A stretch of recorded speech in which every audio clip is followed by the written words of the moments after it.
এসআইআরের শুনানি প্রক্রিয়া চলছে এবং তা প্রায় একেবারে শেষের দিকে।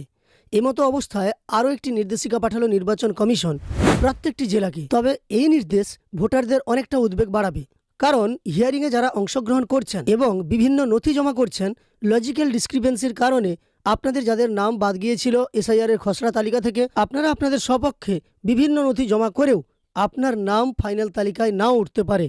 এই ফেব্রুয়ারিতে যখন ফাইনাল তালিকা প্রকাশিত হবে তখন সেই তালিকা থেকে আপনার নাম বাদ পড়তে পারে। এই ভিডিওতে আমরা দেখব কাদের নাম বাদ পড়তে পারে এবং কোন কোন কারণে বাদ পড়তে পারে, আপনি নির্দিষ্ট নথিপত্র জমা করেও কেন নাম বাদ পড়তে পারে, এছাড়া কাদের নাম বাদ পড়বে না, ফাইনাল তালিকায় চলে যাবে বা অটোমেটিক্যালি ফাইনাল তালিকায় আপনি আপনার নাম দেখতে পাবেন, সেই সম্পর্কিত সমস্ত তথ্য। তাই গুরুত্বপূর্ণ ভিডিওটি অবশ্যই শেষ পর্যন্ত দেখবেন। আর চ্যানেলে নতুন এসে থাকলে চ্যানেলটিকে সাবস্ক্রাইব করে পাশে থাকা নোটিফিকেশন বেল আইকনটা অল করে রাখবেন। ফেসবুক থেকে যারা দেখছেন অবশ্যই পেজটিকে ফলো করে রাখবেন। কমিশনের খামখেয়ালে আরও হয়রানির শিকার হতে হবে ভোটারদের। শুক্রবার রাজ্যের সব জেলাকে কমিশন যে নির্দেশ পাঠিয়েছে তাতে এমনই ইঙ্গিত। জেলাগুলিকে কমিশন বলেছে এখন থেকে কমিশন নির্ধারিত 13টি নথি এবং সুপ্রিম কোর্টের নির্দেশ অনুযায়ী মাধ্যমিকের যে অ্যাডমিট কার্ড তাও গ্রহণযোগ্য। মানে মোট 13টি নথি, তার সঙ্গে সুপ্রিম কোর্টের নির্দেশ অনুযায়ী মাধ্যমিকের অ্যাডমিট কার্ডও গ্রহণ করা হবে। এছাড়া কোনো নথি ভোটারদের থেকে নেওয়া চলবে না।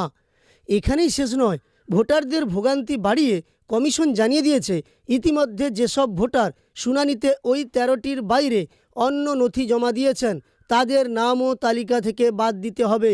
অর্থাৎ 13টি নথি বা অ্যাডমিট কার্ড ছাড়া যারা অন্য নথি জমা করেছেন তাদের নাম ফাইনাল তালিকা থেকে বাদ পড়বে, এমনটাই জানা যাচ্ছে। আর এটাই উদ্বেগের কারণ কমিশন যেভাবে বাবা মায়ের নামের বানানে ভুল ধরছে এবং সন্দেহজনক হিসেবে দেখে দিচ্ছে তা লক্ষ লক্ষ ভোটারকে আতান্তরে ফেলার জন্য যথেষ্ট। কারণ কমিশনের তৈরি করা ছকে ইনুমিরেশন ফর্মে উল্লিখিত ব্যক্তি যে সংশ্লিষ্ট ভোটারের আত্মীয় তা প্রমাণে নির্ধারিত 13টি নথি যথেষ্ট নয়। অর্থাৎ আপনারা বিভিন্ন নথি দিয়েও প্রমাণ করতে পারছেন না যে এই ব্যক্তি যাদের নামে নোটিশ এসেছে তারা প্রমাণ করতে পারছেন না তাদের উল্লিখিত ব্যক্তি তাদের আত্মীয়। ফলে কোনো ব্যক্তি 13টি নথির একটি জমা দিলেও প্রমাণ করা সম্ভব নয় ইনুমিরেশন ফর্মে উল্লিখিত ব্যক্তি তার বাবা অথবা মা। যেমনটা হয়েছে নদিয়ার বাসিন্দা সঙ্গীতা ব্যানার্জির ক্ষেত্রে। 2002 সালের ভোটার তালিকায় তার বাবার নাম লেখা রয়েছে দিলীপ ব্যানার্জি, কিন্তু 2025 সালের ভোটার তালিকায় সেটাই হয়ে গিয়েছে দিলীপ কুমার ব্যানার্জি। তাই তিনি সন্দেহজনক ভোটার হিসাবে শুনানির ডাক পেয়েছিলেন এবং কমিশন নির্ধারিত মাধ্যমিকের সার্টিফিকেট ও জন্ম শংসাপত্র জমা দিয়েছেন। তাৎপর্যপূর্ণভাবে তার জমা দেওয়া ওই দুই নথিতেই বাবার নাম রয়েছে দিলীপ কুমার ব্যানার্জি। এখন কিভাবে এই নথিতে কিভাবে প্রমাণ হবে যে ওই দুই ব্যক্তি একই লোক? সে কারণেই কমিশনের এহেন নির্দেশিকার পর ভোটারদের হয়রানির আশঙ্কা আরও বাড়তে চলেছে বলেই মনে করছে বিশেষজ্ঞ মহল। শুধু তাই নয়, কমিশন নির্ধারিত নথি নেই অথচ 2002 সালের ভোটার তালিকায় থাকা ব্যক্তি যে সংশ্লিষ্ট ভোটারের বাবা কিংবা মা তা প্রমাণে অনেকে আদালতের হলফনামা, মানে আপনারা যারা কোর্টের সার্টিফিকেট নিয়ে যাচ্ছেন, ফার্স্ট ম্যাজিস্ট্রেট হয়তো করে নিয়ে যাচ্ছেন, কিংবা শিক্ষা সংসদ থেকে প্রাপ্ত 8ম শ্রেণী পাসের মতো নথিও জমা দিয়েছেন। মানে যাদের মাধ্যমিক নেই তারা 8ম শ্রেণী পাসের নথি জমা দিয়েছেন। এখন কমিশনের এই নথির ফতোয়ার জেরে তাদের নামও বাদ যাবে বলে মনে করা হচ্ছে। অর্থাৎ আপনি প্রমাণ করতে যদি না পারেন বা আপনার বাবা কিংবা মায়ের নাম কিংবা আত্মীয়ের নাম ভোটার কার্ডে একরকম, আপনার নথিতে আরেক রকম, বা 2002 সালে একরকম আর বর্তমানে আরেক রকম, সেক্ষেত্রে আপনি প্রমাণ করতে না পারলে আপনার নাম বাদ পড়বে, এমনটাই বলা হচ্ছে।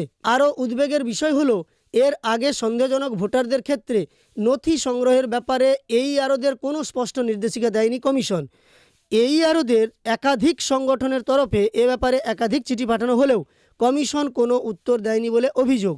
এসআইআর নির্দেশিকা জারি করার সময় যে নথি দেওয়ার কথা বলা হয়েছিল তা আনম্যাপড ভোটারদের ক্ষেত্রে প্রযোজ্য ধরে শুনানির কাজ করছেন এইআরওরা।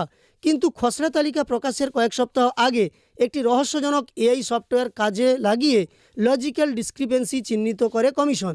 সেক্ষেত্রেও কিন্তু ওই 13টি নথি প্রযোজ্য এমন লিখিত নির্দেশিকা তাদের দেওয়া হয়নি বলেই অভিযোগ করছেন এইআরওরা। ফলে সাধারণ ভোটারকে কেন বারবার কমিশনের খামখেয়ালিপনার শিকার হতে হবে, এখন সেটাই লাখ টাকার প্রশ্ন, ভোটের প্রশ্নও বটে। তবে সত্যিই যদি এমনটা হয় তাহলে কিন্তু অনেক ভোটারের নাম ফাইনাল তালিকা থেকে বাদ পড়তে চলেছে, এমনটাই বোঝা যাচ্ছে।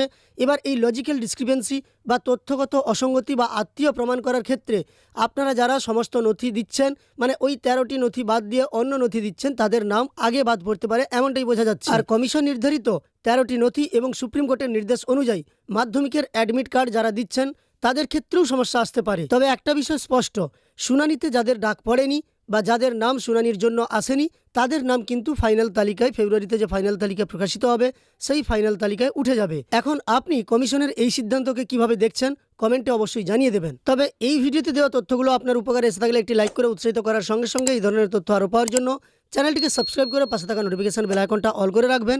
যারা ফেসবুক থেকে দেখছেন পেজটিকে ফলো করে রাখবেন।